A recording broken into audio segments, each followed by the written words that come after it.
সমস্ত ভাই বোনদের জন্য খুশির খবর, কারণ অনলাইন থেকে এখন ভোটার কার্ড আবেদনের সঙ্গে সঙ্গেই কিন্তু তোমাদের অ্যাপ্রুভাল নিয়ে নিচ্ছে এবং 15 থেকে 20 দিনের মধ্যেই ভোটার কার্ড তোমরা ডাউনলোড করে নিতে পারবে। তো আজকের ভিডিওতে সকলকে দেখিয়ে দেবো যে ভোটার কার্ড অনলাইন থেকে কিভাবে আবেদন করবে এবং তার সাথে সাথে সমস্ত প্রসেস কিন্তু এই ভিডিওর মাধ্যমেই তোমাদেরকে বলে দেবো কি করতে হবে। প্রথমেই তোমাদের ভোটার কার্ডের পোর্টাল voter.eci.gov.in, এই পোর্টালে আসার পর একটু নিচের দিকে এলে দেখতে পাবে নিউ ভোটার রেজিস্ট্রেশন। তোমাদের 18 বছর হলেই কিন্তু তোমরা ভোটার কার্ড আবেদন করতে পারবে। এবার সকলকে বলে রাখি ভোটার কার্ড আবেদনের জন্য তোমাদের কি কি ডকুমেন্টস এর প্রয়োজন। ভোটার কার্ড আবেদনের জন্য যে ডকুমেন্টস গুলো প্রয়োজন, তোমাদের আধার কার্ড, একটা পাসপোর্ট সাইজ ছবি, বাবার ভোটার কার্ড এবং বাবার 2002 সালে এসআইআর এর লিস্টের নাম।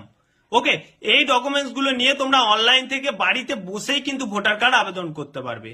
এই পোর্টালে আসার পর তোমাদেরকে ভোটার কার্ডের জন্য লগ ইন অথবা রেজিস্ট্রেশন করতে হবে। আমার যেহেতু আইডি রয়েছে তাই আমি লগ ইন করে রেখেছি।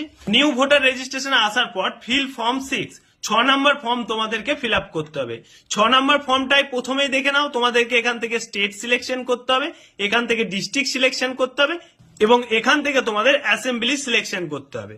অ্যাসেম্বলি সিলেকশন করার পর একটু নিচের দিকে এই যে নেক্সট বাটন দেখতে পাচ্ছ, এই নেক্সট বাটনটা অবশ্যই প্রেস করবে।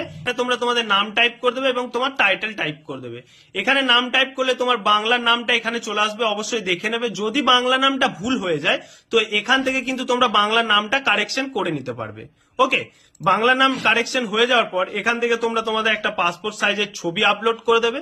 পাসপোর্ট সাইজের ছবি আপলোড হয়ে গেলে কিন্তু এই নেক্সট বাটনটায় অবশ্যই ক্লিক করতে হবে, তবে কিন্তু তোমরা পরের স্টেপে আসতে পারবে। এখান থেকে তোমরা ফাদার, এই যে ফাদার অপশনটাই টিকমার্ক দিয়ে এখানে তোমার বাবার নাম এবং বাবার নামের টাইটেলটা এখানে সিলেকশন করবে। এখানে বাংলা নামটা চলে আসবে, অটো ফিল হয়ে যাবে। এগুলো বাংলা নামগুলো তোমাদের টাইপ করার প্রয়োজন নেই, বাংলা নামগুলো অটো ফিল হয়ে যাবে। তারপর তোমাদের এখানে সেলফ মোবাইল নাম্বারটা এখানে তোমরা টাইপ করে দেবে, মেল আইডিটা এখানে টাইপ করে দেবে। মেল আইডি টাইপ হয়ে গেলে এখান থেকে তোমরা আধার নাম্বারটা সিলেকশন করবে। এখানে আধার নাম্বার দেওয়ার জন্য একটা বক্স দেওয়া হবে, এই বক্সে তোমরা আধার নাম্বার সিলেকশন করবে। তারপর তোমার জেন্ডার সিলেকশন করে নেবে। এখান থেকে এখানে তোমরা ডেট অফ বার্থ সিলেকশন করবে। Date of birth documents proof হিসেবে যদি তোমাদের কাছে মাধ্যমিকের অ্যাডমিট কার্ড থাকে তাহলে খুব ভালো, তোমরা মাধ্যমিকের অ্যাডমিট কার্ড দিয়ে কিন্তু তোমরা ডেট অফ বার্থ প্রুফ হিসেবে ডকুমেন্টসটা সাবমিট করতে পারবে। এরপর এখানে তোমরা তোমাদের প্রেজেন্ট অ্যাড্রেসটা উল্লেখ করে দেবে, গ্রাম থেকে শুরু করে পোস্ট অফিস, পিনকোড, ডিস্ট্রিক্ট এবং স্টেট।